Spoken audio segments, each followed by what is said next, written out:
Stephen is a lawyer, he's a barrister, and he's started his career in chambers at the Inner Temples, specialising in criminal law, and spent several years as a general counsel for hedge fund managers, so he knows his way around the international scene. He has been a vigorous speaker, and I have to say that it was actually on the insistence of my committee colleagues who had heard him that we extended the invitation. They said, you must get him, because he'll really waken people up. So, Stephen, we look forward to being woken up. Okay, thank you very much. Edward, thank you very much. I'm not sure whether you want to be woken up, because often they said I have a very loud Mancunian voice. So that often happens when Man United are winning against our favourites Man City, which upsets my brother and sister. I have been in Liverpool, yes, you're quite right, and for the past 4.5 weeks, 5 weeks nearly, we have been campaigning to try and save the life of poor Alfie Evans. But it looks like we will be to no avail. I don't really want to go into that. I want to thank you, Edward, and the campaign for an Independent Britain for inviting me this morning. I've been involved in this campaign almost in the front line for 10 years, and this is the first time I've had the great opportunity to come here and speak before you. And I want to thank your organisation and thank yourselves personally, because if it wasn't for yourselves getting involved right at the beginning of this campaign, when we first went into Europe, there wouldn't have been an organisation that was the kernel, the beginning, for us all to get involved in. We now know there are dozens of organisations, you know, the Freedom Association, Leave Means Leave, Vote Leave, and UKIP that I was once a party of, and others that have campaigned assiduously to get us out of it. So I really want to say thank you very much for all that you have done over the past 40-odd years, and what a wonderful feeling it must have felt for all of us on that day in 2016, particularly for myself, being in Manchester, Mancunian born, being in my town hall when those votes came through. And I've got to say, even today, I still have a warm glow from actually winning and defeating all those with Project Fear who said we'd be better staying in an anachronistic, slowly declining European Union. And I'm so pleased that the British people decided that they were the best people to make that decision and put the proverbial one finger up to all of those who said we should stay in. Now, I'm probably going to get told off when my mum watches this video for actually referring to a single finger, but I was meaning it really in terms of being number one, of course, in terms of the idea. And today is Grand National Day, isn't it? You know, and I love having a flutter. I hope you do too. But I just generally didn't believe it when I looked down the runners and riders and understood that this is actually also a battle between Remainers and Leavers once again. If you look at the list of those horses, let me read out some of them. For the Remainers, at 66-1, there is Delusion of Grandeur. For those quite clearly in the camp of Tony Blair and all of his cronies, you've got I Just Know. And of course, for the Europeans, you have the Dutchman. But in Barnier, it's the Frenchman. In Juncker, it's the Luxembourg man, and everything else. But they are not pretty well backed, although they have a lot of support from those who are fighting their corner in our own parliament and in our own television and radio studios. But for the Leavers, I like the final one we've got here. We've got Final Nudge, because that does feel what we're trying to do. At 100-1, although I think it should be heavily backed, is Maggio. Because, of course, Maggio, for me, is the speech, you know, behind the name of Margaret Thatcher, who helped bring us into the idea that we should not be in a European Federation. But of course, the one that I will be backing is See You at Midnight. Because it will be on midnight in March 2019 that I will leave my job as a member of the European Parliament, that we in Britain should be leaving the European Union, and we should be having our actual Brexit. And on that day, I think I will be raising a glass for at least reaching that stage. And I hope that all of you will be backing that horse today. See you at midnight. And I hope that we'll be making a lot more profit out of it than we seem to be at the moment. These are trying times in many ways for ourselves. And I just want to put a phrase that I used to read about from Thomas Paine. He said, these are times that try men's souls. Tyranny, like hell, is not easily conquered. Yet we have the consolation with us that the harder the conflict, the more glorious the triumph. Now, for many of us in the campaign, we thought, despite all the insults, despite the negativity, despite Project Fear, we could feel that something was bubbling in our country.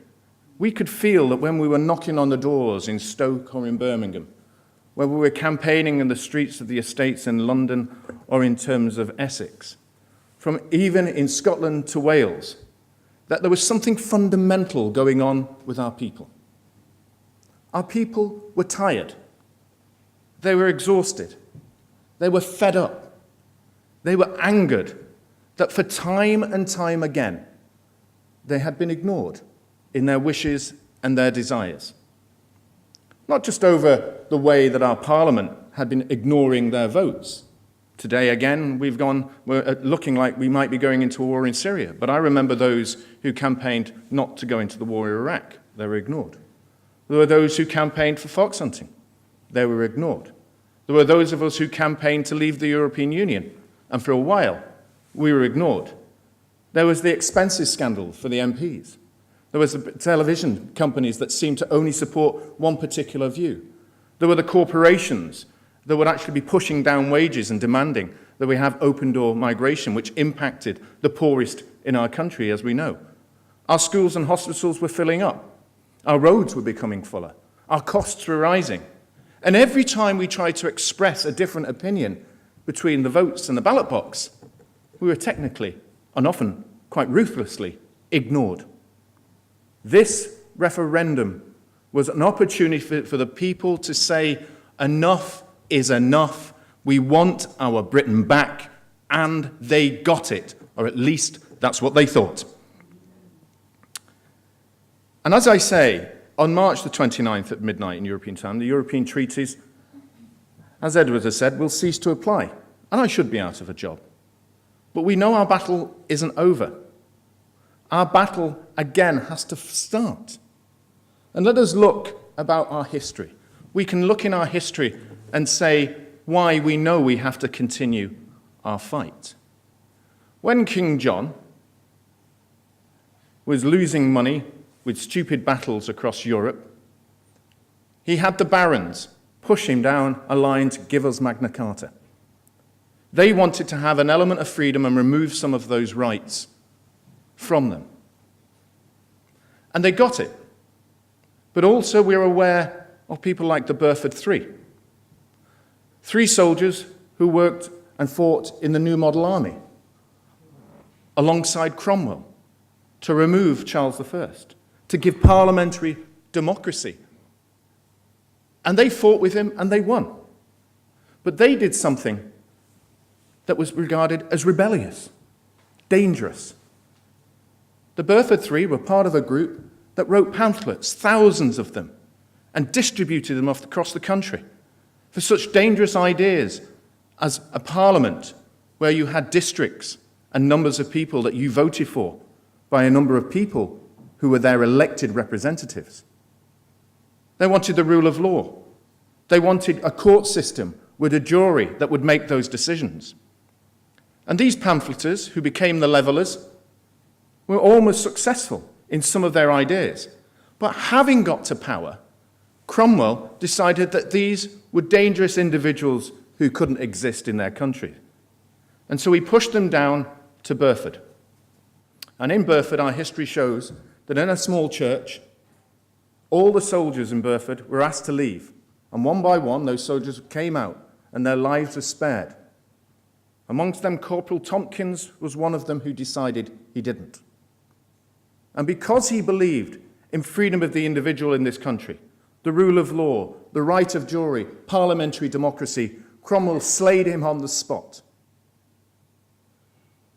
From the Levellers to the Diggers, to the Pentridge Martyrs, to the Chartists, and now to this movement, the movement for a campaign for an independent Britain, we have a legacy and history of people who believe it is our right to govern ourselves and that those in our charge should be under our control. And that is why we believe in Europe, and that is why we need to campaign continuously to make sure that we get the proper Brexit, not the pseudo-Brexit that this government and others backing them want.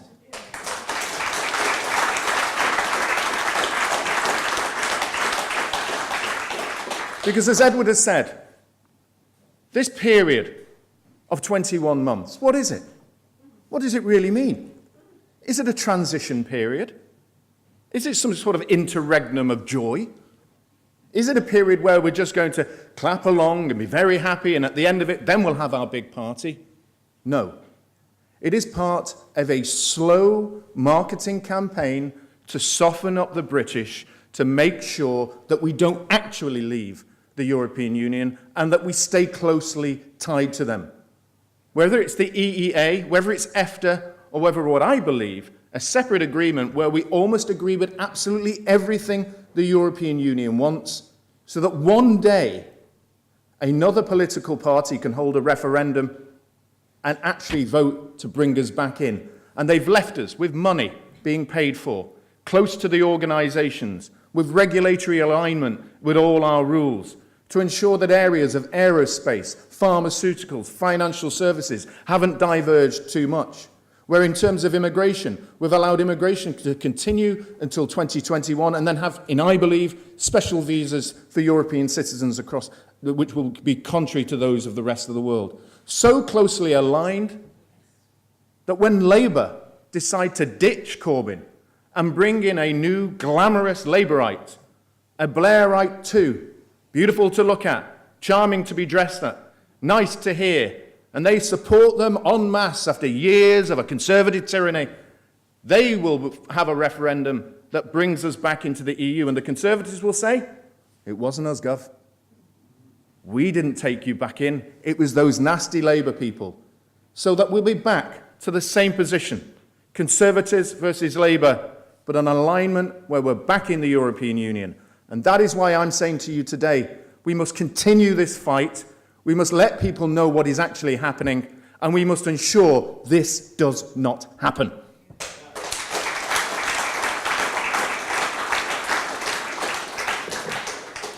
Because what is the impact of this interregnum period?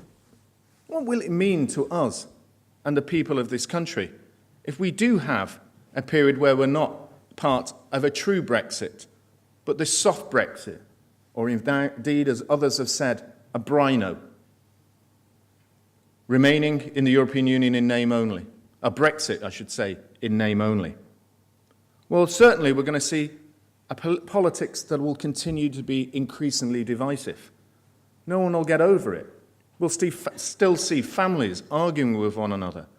We'll still hear the press where the old are regarded as stupid, where public who voted to leave are idiotic. I think we'll still see those so aggressive and nasty posters which say Remainers believe that the old should die. This level of division in our country will continue, and the politics and our politicians will continue this divide.